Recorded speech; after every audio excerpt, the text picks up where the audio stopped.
News చూస్తున్నాం. Formula ఈ car case petition పైన తెలంగాణ హైకోర్టులో ఇవాళ విచారణ జరగనుంది. కేటీఆర్ క్వాష్ పిటిషన్ ను తెలంగాణ హైకోర్టు విచారించనుంది. ఏసీబీ నమోదు చేసిన కేసును కొట్టివేయాలని హైకోర్టును ఆశ్రయించారు మాజీ మంత్రి కేటీఆర్. ఈ నెల 30 వరకు కేటీఆర్ ను అరెస్ట్ చేయొద్దని హైకోర్టు ఆదేశించింది. అయితే కేటీఆర్, ఐఏఎస్ అరవింద్ కుమార్, బిఎల్ఎన్ రెడ్డి పైన ఏసీబీ కేసు నమోదు చేసింది. ఈ కేసులో కౌంటర్ దాఖలు చేయనుంది ఏసీబీ. నేడు మరోసారి పిటిషన్ను తెలంగాణ హైకోర్టు విచారించనుంది.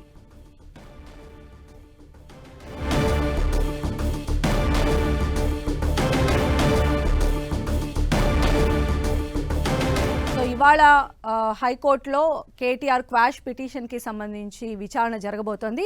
మరిన్ని అప్డేట్స్ తెలుసుకుందాం. మా ప్రతినిధి సునీల్ మనకు అందుబాటులో ఉన్నారు. సునీల్, రాష్ట్ర వ్యాప్తంగా తీవ్ర దుమారం రేపుతున్నటువంటి ఫార్ములా ఈ కార్ రేస్ కేసులో ఈరోజు మరొకసారి తెలంగాణ హైకోర్టు విచారించే అవకాశం ఉంది. ఇప్పటికే ఏసీబీ అధికారులు ఈ కార్ రేసు దాంట్లో సెక్షన్ 13తో పాటు 13(1), 13(2)తో పాటు 409, 120B కింద కేటీఆర్, మాజీ మంత్రి, బీఆర్ఎస్ వర్కింగ్ ప్రెసిడెంట్ కేటీఆర్తో పాటు అరవింద్ కుమార్, అదేవిధంగా బిఎల్ఎన్ రెడ్డి ముగ్గురుపై కూడా ఏసీబీ అధికారులు కేసు నమోదు చేసుకుని జరిగింది. ఆ కేసుని సవాల్ చేస్తూ కేటీఆర్ ఇప్పటికే గతంలో హైకోర్టులో క్వాష్ పిటిషన్ దాఖలు చేయనుంది.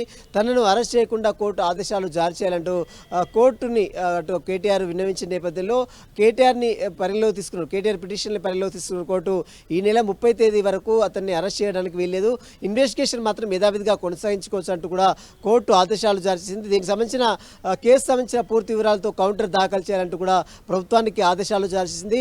ఇక ఈరోజు తెలంగాణ రాష్ట్ర ప్రభుత్వము కౌంటర్ కూడా దాఖలు చేసి హైకోర్టులో దాఖలు చేసిన తర్వాత దీనిపై మరొకసారి హైకోర్టు విచారించిన తర్వాత మరి ఈ నెల 30 తేదీ వరకు అతనికి హైకోర్టు ఆదేశాలు జారీ చేసింది కాబట్టి, అరెస్ట్ చేయకుండా ఆదేశాలు జారీ చేసింది కాబట్టి మరి ఈ రోజు విచారణలో ఎలాంటి అంశాలు తేలుతాయనేది కూడా చూడాల్సిందని చెప్పవచ్చు. అయితే సునీల్, అంటే ఈ కేసుకి సంబంధించి ఎలా ఉండబోతుంది అంటే 30 వరకు అరెస్ట్ చేయొద్దని చెప్పి హైకోర్టు చెప్పింది. కేసుకి సంబంధించి సహకరించాలని కూడా కేటీఆర్ కి ఇప్పటికే గైడ్ లైన్స్ కూడా ఇచ్చింది. కాబట్టి వీళ్ళు ఈ రోజు మళ్ళీ క్వాష్ చేయాలి అని చెప్తున్న నేపథ్యంలో క్వాష్ చేసేటువంటి అవకాశం ఎంతవరకు ఉండొచ్చు?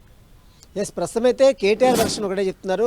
ఎలాంటి ఎవిడెన్స్ లేకుండా డబ్బులు మొత్తం కూడా విదేశాలకు మళ్ళాయని, అక్రమంగా మళ్ళాయని, ప్రివెన్షన్ ఆఫ్ కరప్షన్ యాక్ట్ 409 కింద ఇది అప్లికేబుల్ కాదనేది కేటీఆర్ సంబంధించిన వర్షన్. కానీ ప్రభుత్వం మాత్రం ఇదంతా కూడా ప్రభుత్వ నిధులు దుర్వినియోగం చేశారు, ఎలక్షన్ కోడ్ను దృష్టిలో ఉంచుకోకుండా వీరు డబ్బులు మొత్తం కూడా విదేశాలకు పంపారు, నిబంధనలకు విరుద్ధంగా చేశారు, ఫైనాన్స్ సెక్రటరీ అప్రూవల్ లేదు, క్యాబినెట్ అప్రూవల్ లేదు, ఇదంతా కూడా ఏకపక్షంగా నిర్ణయాలు తీసుకున్నారు, ఇదంతా కూడా పూర్తిగా ఇల్లీగల్ అనే వర్షన్ ప్రభుత్వం చెప్తుంది. దీనికి సంబంధించిన దాంట్లో మరి కోర్టు గతంలో విచారించింది, దానిపై కౌంటర్ దాఖలు చేయాలని. కౌంటర్లో మరి ఈరోజు ఎలాంటి వివరాలు పొందుపరుస్తారు, ఎందుకంటే ఇన్వెస్టిగేషన్ ఎక్కడ కూడా ఆపాలని కోర్టు చెప్పలేదు, కేవలం అరెస్ట్ మాత్రమే చేయొద్దని చెప్పింది. కాబట్టి దీనికి సంబంధించిన ఇన్వెస్టిగేషన్ మరి ఎంతవరకు వచ్చింది, ఇప్పటికే దానకిషోర్ స్టేట్మెంట్ కూడా ఏసీబీ అధికారులు నమోదు చేసుకున్నారు. కాబట్టి ఆ స్టేట్మెంట్ బేస్ చేసుకొని కేటీఆర్ కూడా మరోసారి త్వరలో నోటీసులు ఇచ్చి విచారించాలని కూడా ఏసీబీ అధికారులు భావిస్తున్నారు. కాబట్టి మరోవైపు ఇదే కేసులో ఇప్పటికే ఈడీ అధికారులు రంగంలో దిగడం జరిగింది.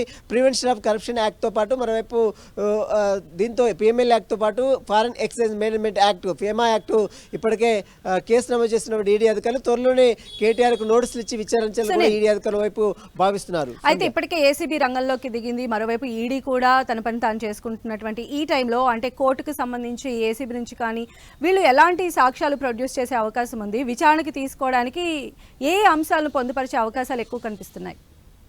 ప్రధానంగా ఫార్ములా ఈ కార్ రేస్ కేసులో విదేశాలకు